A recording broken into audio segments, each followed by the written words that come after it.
এই ভিডিওতে আমরা 2000 জনকে হাঁটতে সাহায্য করব।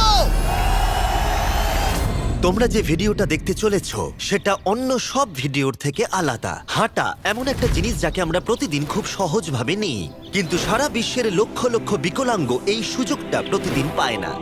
কিন্তু এই ভিডিওতে 2000 জনের জীবন পরিবর্তন হতে চলেছে। 2020 সালে একটা দুর্ঘটনা ঘটেছিল, তাতে আমার দুটো গোড়ালি ভেঙে যায়। যখন ও প্রথম অসুস্থ হয়, ও যে বাঁচবে সেটা আমরা ভাবতেই পারিনি। আমি 17 বছর বয়সে একটা কার অ্যাক্সিডেন্ট করেছিলাম, তাতে আমার পা হারাই। আর আমরা এটা শুরু করলাম স্টেফিনিকে সাহায্য করে। হ্যালো, কেমন আছো তুমি? বেশ ভালো আছি। আপনার সাথে দেখা করে খুব ভালো লাগলো। আমার খুব নার্ভাস লাগছে। কতদিন হয়ে গেল তুমি নিজে নিজে হাঁটতে পারোনি? আমি নিজের চেষ্টায় হাঁটতে পারি না সেই 2009 সাল থেকে। তার মানে প্রায় 15 বছর হয়ে গেল তুমি নিজে নিজে হাঁটতে পারোনি। হ্যাঁ। ওয়াও, ঠিক আছে, দেখি আমরা কিছু পরিবর্তন আনতে পারি কিনা। এই দেখো, এটা হলো তোমার নতুন পা। এই নাও ধরো। Thank you. এটা তোমার কেমন লাগলো? আমার খুব পছন্দ তুমি হয়েছে। এটা ট্রাই করে দেখো। হ্যাঁ, একদম। ঠিক আছে, এই তো প্রায় হয়ে এসেছে। ওকে, কেমন লাগছে তোমার? এটা দারুণ। ঠিক আছে, এবার তুমি উঠে দাঁড়াও। ওয়াও, 15 বছরের মধ্যে প্রথমবারের জন্য স্টেফিনি নিজে নিজে হাঁটতে ও, পারলো। এটা অসাধারণ। এই যে আমার বাবা।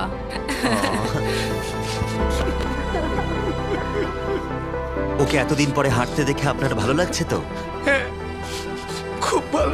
আমি খুব খুশি যে ও যেটা করতে চায় ও সেটাই করতে পারবে। ওকে আর বন্দি হয়ে থাকতে হবে না। তোমরা সোজাসুজি এখন একে অপরকে দেখতে পারবে। আমরা নাচতে পারি। আর ওরা ঠিক এটাই করলো।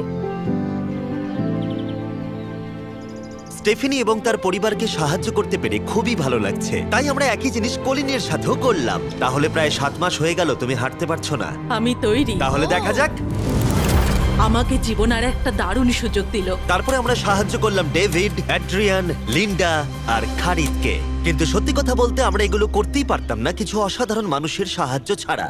আমরা মানুষের অঙ্গ রিপ্লেস করি। কেউ যদি এরকম প্রস্থেটিক লেগ নিতে চায় তাহলে কিরকম খরচা পড়তে পারে? জায়গার উপর ডিপেন্ড করছে, 5,000 থেকে 50,000। শুনতে অবাক লাগলেও এই ভিডিওতে বেশিরভাগ মানুষই ইন্স্যুরেন্স অ্যাফোর্ড করতে পারে না বা তাদের আর্থিক ক্ষমতাও সেভাবে নেই। তার মানে আমরা যদি এগিয়ে না আসতাম তাহলে ওরা কোনোদিনই হাঁটতে পারতো না। আর ইন্স্যুরেন্স কভার করতে না পারলে কি হবে? তুমি আরো ফান্ড রেজ করো আর প্রার্থনা করো যে তোমার মতোই যেন কেউ আসে। এটা আমার কিনতে 10 বছর সময় লাগবে। দাঁড়াও, এটা নিজের টাকায় কিনতে তোমার 10 বছর সময় লাগবে? হ্যাঁ, এটা তো চ্যান্ডলার, এটা শুনে আমার খুবই খারাপ লাগলো। তাই আমরা তোমাকে $10,000 দিতে চাই। না, এটা আমার জীবনের সেরা মুহূর্ত। আমি কোনো দিন ভুলবো না। আমরা পাশে আছি। তুমি এখানে এসেছিলে একটা পা নিয়ে আর বাড়ি যাচ্ছ দুটো পা আর $10,000 নিয়ে। আমার জীবনের সেরা দিন। ও ভাই, এটা তো দারুণ লাগছে। এটা একদম আসলের মতো লাগছে, যেন ও। শরীরের অংশ। তুমি আবার হাঁটতে পারবে, এর জন্য কোনো টাকা খরচও হলো না। এটা আমার জীবন চেঞ্জ করে দিল। তোমার কাছে আমি ঋণী হয়ে থাকবো। আর এটা করতে গিয়ে আমরা শিখলাম যে হাঁটার ক্ষমতা হারিয়ে ফেলার অর্থ হলো জীবনের সবচেয়ে মৌলিক কাজগুলো করার ক্ষমতা হারিয়ে ফেলা। আর এটা গ্রেগ খুব ভালো করেই জানে। এখন আমার কাছে কোনো কাজ করা খুবই কঠিন। আগে আমি আমার পরিবারের সাথে সারাদিন টেনিস খেলতাম, এখন আমি একটু দাঁড়িয়ে রান্না করতে পারলে খুব খুশি হব। ঠিক আছে, দেখা যাক তোমার নতুন পা কেমন ফিট হয়। ঠিক আছে, ও এবারে উঠে দাঁড়াচ্ছে। আমি উঠে ওনাকে দাঁড়িয়ে খুবই ভালো লাগছে। দারুণ! দারুণ। ওহো, তোমার কেমন লাগছে? সত্যি কথা বলতে তুমি আমার হাসি ফিরিয়ে এনেছো। একজন বিকলাঙ্গ মানুষের পক্ষে দৈনন্দিন কাজকর্ম করা পাহাড় প্রমাণ কঠিন হয়ে দাঁড়ায়। কিন্তু ট্রাভিসের জীবনে একটা স্পেশাল অকেশন আসছে যেখানে ওর বসে থাকলে কোনো মতেই চলবে না। আমার মেয়ে 3-4 বছর বয়স থেকেই তার বিয়ের পরিকল্পনা করে রেখেছে। আমি সব সময় এটাই স্বপ্ন দেখতাম, আমার বাবা আমার সাথে আইলে হাঁটবে। কিছু না মনে করলে তোমার সম্পর্কে কিছু বলবে? হ্যাঁ, আমি বোর হলে সপ্তাহে 6 থেকে 7 দিন দৌড়াতাম। আর আমার অ্যাক্সিডেন্ট হয় 17 বছর বয়সে।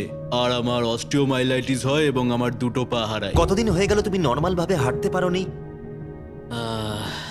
আমি এখন ভুলেই গেছি নর্মাল হাঁটা কাকে বলে। তোমরা কি ওকে এখন হাঁটতে দেখার জন্য এক্সাইটেড? সেটাই খুবই স্বাভাবিক। excited। এটা হলো তোমার ডান পা, ধরো, আর এটা হলো বাঁ পা। এটা দারুণ। তুমি পারবে। প্রথম স্টেপ। এবার তুমি এগো। ওয়াও, এ তো দেখছি যাদের এক পা আছে তাদের থেকেও বেশি ভালো হাঁটছে। তোমার কাছে এটা খুবই সহজ লাগছে। আমি এবার দৌড়তেও পারবো। তোমাদের ওকে হাঁটতে দেখে কেমন লাগছে? দারুণ লাগছে। খুব ভালো লাগছে। না ধরে, দারুণ। না ধরেই হাঁটছে। এবার তাহলে তুমি মেয়ের সঙ্গে আইলে হাঁটতে পারবে? হ্যাঁ, Wow! আইলে হাঁটবো, মেয়ের সাথে নাচবো। আমি জানি এই বিয়েটা তোমাদের জন্য খুবই গুরুত্বপূর্ণ আর সেই জন্য আমি ওর উডবি হাজবেন্ডকে জিজ্ঞাসা করেছিলাম যে বিয়ের জন্য কত খরচ হবে। আর এই হুইল চেয়ারে সেই পরিমাণ অর্থ আছে যা তোমার বিয়ের পুরো খরচ মিটিয়ে দেবে। আর তোমার সাথে তোমার বাবা আইলেও হাঁটবে। Thank you. থ্যাংক ইউ কাকু না বলার জন্য। Thank you. আমরা আপনার কাছে কৃতজ্ঞ থাকবো, থ্যাংক ইউ সো মাচ। একটা প্রশ্ন করব, বলছি আমরা কি নিমন্ত্রণ? হ্যাঁ, তোমরা কিন্তু ফেস্টিভ্যাল নিয়ে এসো। বেশ তাই হবে। ও কিন্তু মজা করছিল না। এই ভিডিওর শেষে আমরা সত্যি ট্রাভিসের মেহের বিয়েতে গিয়েছিলাম আর যখন আমরা এই ভিডিওতে সমস্ত প্রস্থেটিক্স এর খরচ বহন করছিলাম তখন আরো কিছু জানতে পারলাম। যেখানে $5,000 থেকে $50,000 অনেকের কাছেই মূল্য হিসেবে অনেকটাই বেশি, তখন কিছু দেশের মানুষের কাছে এর বোঝা আরো বেশি। সেই জন্য আমরা চলে এলাম গুয়াতামালাতে ডেভিডের সাথে দেখা করতে, যে শুরু করেছে রেঞ্জ অফ মোশন প্রজেক্ট, পিছিয়ে পড়া মানুষদের জন্য প্রস্থেটিক্স এর ব্যবস্থা করতে। এখানে যে প্রস্তরিক গুলো সাপ্লাই হয় সেগুলো আগেকার টেকনোলজি, এখনকার টেকনোলজি নয়। কিন্তু এগুলো এত দামি কেন হয়? এখনকার টেকনোলজি গুলোর দামই অত্যাধিক বেশি। আর ডেভিড একটা সহজ উপায় বের করেছে যাতে কোয়ালিটি এক রেখেও এগুলোর দাম অনেকটাই কমানো যায়। এখানে যা কিছুই দেখতে পাচ্ছ তার সবটাই রিসাইকেল প্রসেসের মাধ্যমে করা হয়েছে। তার মানে এই রুমে যা যা রাখা আছে সেগুলো অন্য প্রস্থেটিক থেকে রিসাইকেল করা। আর বেশিরভাগটাই কিন্তু ফাংশন। তোমাদের কাছে প্রস্থেটিক থাকলে আর ডোনেট করতে চাইলে একে ডোনেট করা অন্যদের সাহায্য করার জন্য এই ওয়েবসাইটে গিয়ে, সেই জন্য এটাকে কম দামে বানাতে পারছে গোটা পৃথিবী জুড়ে যাতে গরিব মানুষদের সাহায্য হয়। আর সেই জন্য আমরা গুয়েতামালাতে আরো অনেক বেশি মানুষের জীবন পরিবর্তন করতে সাহায্য করতে পারবো। মোটরসাইকেল রাইডিং এর মতো অ্যাডভেঞ্চারাস জিনিস থেকে শুরু করে তুমি তো খুব সহজেই করে ফেললে ফুটবল খেলা, এমনকি জীবনের ছোট আনন্দগুলো ভাগ করে নেওয়া। তোমাদের দুজনকে মিষ্টি লাগছে? আমি সবার প্রথমে আমার পরিবারের সাথে হাঁটতে চাই। তোমরা আমার জীবন সম্পূর্ণ পরিবর্তন করে তুমি দিয়েছো। মায়ের থেকে লম্বা হয়ে গেছো। নিজের পরিবারকে হাত করা। তোমরা সবাই কেমন আছো? সবাই একসাথে প্রথম স্টেপ ফেলো। এমনকি বাচ্চাদের স্বনির্ভর হতে দেখা। জীবনের যে কোনো পর্যায়ে একটা অঙ্গ অনেক কিছু বদলে দিতে পারে। আর এইভাবেই দিনের শেষে আমরা অনেককেই সাহায্য করলাম, কিন্তু আমাদের অভিযান সবে শুরু হয়েছিল। তুমি বলতে চাইছো অনেক মানুষই এই সুযোগটুকু নিয়েও পায় না? আসলে এটা একটা খুবই রুক্ষ পার্বত্য জায়গা। এখানে প্রচুর নদী আছে, চারিদিকটা জঙ্গলে ঘেরা, তাই চলাফেরা করার জন্য এই জায়গাটা খুবই কঠিন, যেটা রুগীদের পরোক্ষভাবে বাড়িতে বন্দি করে রাখে। এই জন্য ডেভিড মাঝে মাঝেই তার ক্লিনিক থেকে বেরিয়ে পড়ে আর পেশেন্টদের তাদের বাড়িতে গিয়ে দেখা করে, যেখানে বেশ কিছু প্রতিকূলতাও আছে। তোমার ট্রাক কোথায়? আমি তো ভাবলাম তোমাদের গাড়ি করে যাব। না না, আমি আমাদের কোনো গাড়ি নেই। তাহলে ওই প্রত্যন্ত জায়গাগুলোতে যাওয়ার জন্য তোমার কাছে কোনো গাড়ি নেই? না তাহলে ওই প্রত্যন্ত জায়গাগুলোতে যাওয়ার জন্য তোমার কাছে কোনো গাড়ি নেই? না। রম্পের বেশিরভাগ টাকাই তাদের স্টাফ এবং প্রস্থেটিক তৈরি করতে চলে যায়, তাই পেশেন্টের কাছে পৌঁছানোর জন্য গাড়ি কেনার টাকা তাদের কাছে থাকে না। কিন্তু এটা এখনো অবধি, আমি মিথ্যে বলছি না, এটা তোমার গাড়ি। যদি না হয় তাহলে সাইডে রম্প লেখা আছে কেন? আমরা স্টাফদের বলে দিয়েছিলাম কেউ যেন ওকে না বলে। এই ব্র্যান্ড নিউ $65,000 গাড়িটা প্রত্যন্ত জায়গায় যাওয়ার জন্য একেবারে উপযুক্ত। থ্যাংক ইউ ভাই। কংগ্রাচুলেশনস। চলো যাওয়া যাক আর কিছু পা বিতরণ করা যাক। চলো যাওয়া যাক। আমরা গুয়েতামালা সিটির ভিড় থেকে অনেকটাই দূরে গেছিলাম আর তখন আমি বুঝলাম ডেভিড এই জায়গাগুলোর কথা মজা করে বলেনি। এই জায়গাগুলো সত্যি দুর্গম। আমরা একটা বাড়িতে গিয়েছিলাম যেটা অবস্থিত ছিল একটা জঙ্গলের মাঝে, এমনকি একটা ভলক্যানোর পাশে।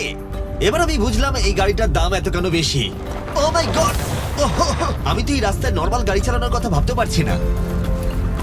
ফাইনালি আমরা পৌঁছে গেলাম আর ভলকানো পেরিয়ে আমরা কেভিনের সাথে দেখা করলাম। হ্যালো, যার বাদিকটা পড়ে গেছিল আর 24 বছর আগে ও একটা অ্যাক্সিডেন্টে নিজের পা গুলো হারায়। তুমি একটা ভলকানোর পাশে থাকো, কিভাবে থাকো এখানে? এখানকার মাটি তো খুবই রুক্ষ। হ্যাঁ, এটা ঠিক বলেছো। এটা ওর জন্য খুবই কঠিন। একজনকে সবসময় দরকার যে ওর হুইল চেয়ারটা ঠেলে নিয়ে আর যায়। এই হলো তোমার পা। ধন্যবাদ। তুমি প্রথম স্টেপ ফেলতে চলেছো।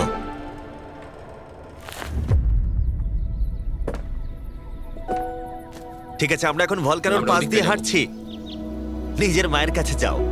এসো এসো। আহ, আই লাভ ইউ। খুব ভালো থেকো।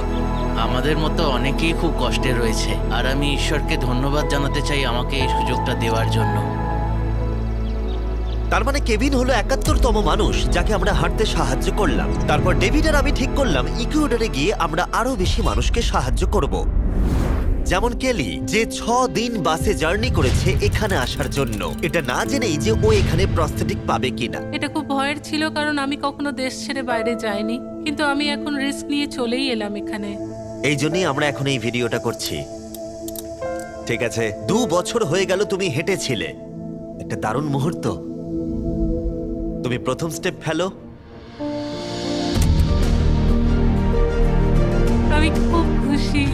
কেলি আবার হাঁটতে পেরে এতটাই খুশি ছিল যে ও আমাকে এটা বলল। আমি কি নাচতে পারি? একটু নাচবে নাকি? নাচতে চাই, তুমি কি আমার সঙ্গে নাচবে? তুমি আমাকে নাচতে বলছো? ও মাই গড, আমি ঠিকমতো পারি না। তোমরা হয়তো বিশ্বাস করবে না, ও 2 বছরের প্রথম হাঁটলো আর এখনো নাচ করছে।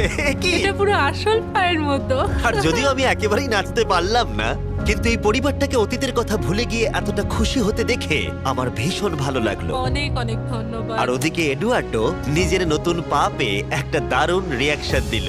ও এটা কিস করলো, মন ছুঁয়ে গেল। ও কয়েক মাস হাঁটতে পারেনি, যেটা খুবই বাজে ব্যাপার, কারণ ওর বয়স মাত্র 5 বছর। একটা দারুণ মুহূর্ত। তুমি হাঁটার জন্য তৈরি তো? ওর মা বলছিল ওর একটা পা না থাকার জন্য ওকে টেনে টেনে আনতে হতো, আর ওর খুব খারাপ লাগতো একটা পা না থাকার জন্য। আর এখন ওকে এভাবে হাঁটতে দেখে দারুণ লাগছে। এই নাও ধরো, তুমি এটা পরে দেখো। अपनी बेटी को दोबारा चलते देखना कैसा लग रहा है? बहुत बहुत अच्छा लग रहा है, मैं बता भी नहीं सकता। मतलब जरा देखिए इसे चले 1 साल से ज्यादा हो गया है। ये সত্যি আমার ফেভারিট ভিডিও, এটা দারুণ। হ্যালো, কেমন আছো? বিশ্বাসই হচ্ছে না। হ্যালো, কেমন আছো? হ্যাঁ খুব ভালো ফেডের আছি। সাথে দেখা করে তোমার ভালো লাগলো, কিন্তু যে জন্য আমরা এখানে এসেছি সেটা হলো তোমার নতুন প্রস্থেটিক পা। এটা তোমার আর অ্যাবসলিউটলি ফ্রি। অনেক অনেক ধন্যবাদ, আমি কৃতজ্ঞ তোমাদের কাছে। চলো চলো। কেমন লাগছে তোমার আবার হাঁটতে পেরে? আমার খুব ভালো লাগছে। আর ইকুয়েডরে এইভাবে 50 জন বিকলাঙ্গকে সাহায্য করার পরে ডেভিড আমাদেরকে তার ফেভারিট রিচুয়ালের কথা বলল। আমরা চাই ওরা চড়ে দেখাক ওই পাহাড়টাতে। আর আমরা এখন নতুন প্রস্থেটিক নিয়ে এই পাহাড়ে উঠবো। যদি ওরা এই পাহাড়ে উঠতে পারে তাহলে ওরা দৈনন্দিন জীবনেও সফল হবে। আর সবাই খুবই আগ্রহী ছিল। চলো শুরু করা যাক। ঠিক আছে। হুঁ, ওঠা বেশ কষ্টকর। এই মানুষগুলো এতদিন বাদে হাঁটতে শুরু করেই পাহাড়ে চড়তে পারলো, মানে এটা সত্যি অসাধারণ। তুমি সত্যি এদেরকে একটা চ্যালেঞ্জ দিয়েছো। যদি তুমি একটা উচ্চতায় পৌঁছতে পারো, একটা জায়গায় পৌঁছতে পারো, প্রতিবন্ধকতা নিয়ে তোমার কাছে পৃথিবীর সবকিছুই সম্ভব মনে হবে। সবকিছু মানে সবকিছু। আর আমি এটা দেখলাম, এই বিকলাঙ্গদের মনে এতটা উচ্চাকাঙ্ক্ষা দেখা আমার জীবনে সম্পূর্ণ নতুন একটা অভিজ্ঞতা ছিল। এটাই এই ট্রিপের উদ্দেশ্য, আর এরা কেউই হাল ছাড়ছে না। সত্যি কথা বলতে আমি বুঝতে পারছিলাম না কেন আমরা এই পাহাড়ে উঠছি, কিন্তু এখন আমি বুঝতে পেরেছি যদি তারা এই প্রস্থেটিক নিয়ে পাহাড়ে উঠতে পারে তাহলে তারা দৈনন্দিন জীবনে যে কোনো বাধা পেরোতে পারবে। আমরা টপে পৌঁছে গেছি।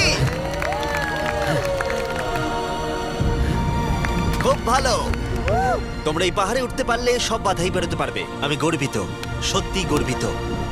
আর এখন এদের পুরস্কার একটা অসাধারণ ভিউ। আর এবার আমরা চলে গেলাম কেনিয়াতে, যেখানে অনেক বাচ্চাদের পা তো ছিল, কিন্তু সেটা ব্যবহার করতে অনেক খরচ সাপেক্ষ অপারেশন করতে হতো, আর আমরা সেটা পে করলাম। একবার দেখো একে, সার্জারির আগে এই বাচ্চাগুলো জীবনে কোনোদিনও হাঁটেইনি, আর এখন ওদেরকে দেখো। যখন আমি হাঁটতে চেষ্টা করতাম তখন আমি পারতাম না, তখন আমার খুবই খারাপ লাগতো। বাকি স্টুডেন্টরা আমায় দেখে হাসতো, তাই কখনো কখনো আমি স্কুল যেতাম না।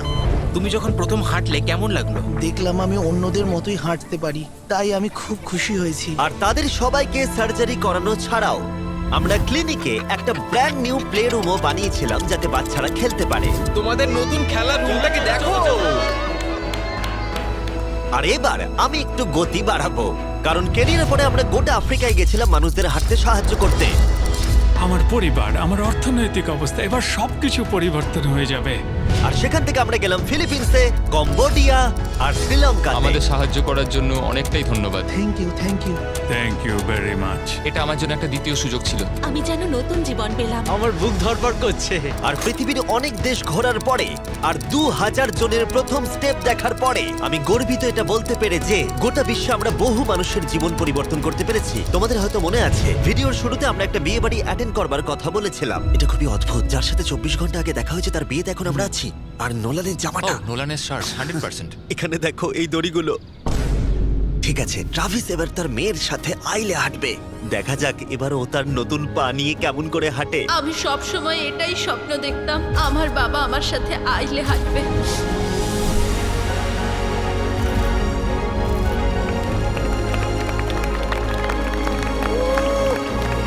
আমার কান্না পেয়ে যাচ্ছে। এটা অসাধারণ। আমি অনেক অনেক অভিনন্দন জানাই মিস্টার অ্যান্ড মিসেস অ্যান্ডারসনকে। ট্রাভিসকে তার মেয়ের সাথে আইলে হাঁটতে দেখে আমার মনে পড়ে গেল এই ভিডিওতে বহু মানুষ তার জীবন পরিবর্তন করে ফেলেছে। আমি আমার মেয়ের সঙ্গে আইলে হাঁটলাম, আমার খুব ভালো লেগেছে। অনেক ধন্যবাদ। হ্যালো গাইজ, এই ভিডিওটা একটু অন্যভাবে আমি শেষ করছি। আমি এটা বলবো যে কিছু মানুষের ইন্স্যুরেন্স থাকা সত্ত্বেও তারা অস্বীকার করেছিল, কিছু মানুষের ইন্স্যুরেন্স ছিল কিন্তু অত কভারেজ ছিল না। এটা আমি ঠিক বুঝতে পারছি না। ওদের একমাত্র আশা এখন এই প্রস্থেটিক পা, যাতে ওরা আবার হাঁটতে পারে, যাতে ওরা আবার জবে যেতে পারে। একজন ইউটিউবারকে এগিয়ে এসে সাহায্য করতে হবে, এটা সত্যিই ভাবা যায় না। আমি জানি না এর উত্তর কি, কিন্তু আমি বলবো আশা করি 100 মিলিয়ন লোক এটা দেখে অনুপ্রাণিত হবে। কারণ যখন আমি এই ভিডিওটা করছিলাম তখন অনেক কিছু ঠিক লাগেনি। তাই যাই হোক, দেখার জন্য ধন্যবাদ।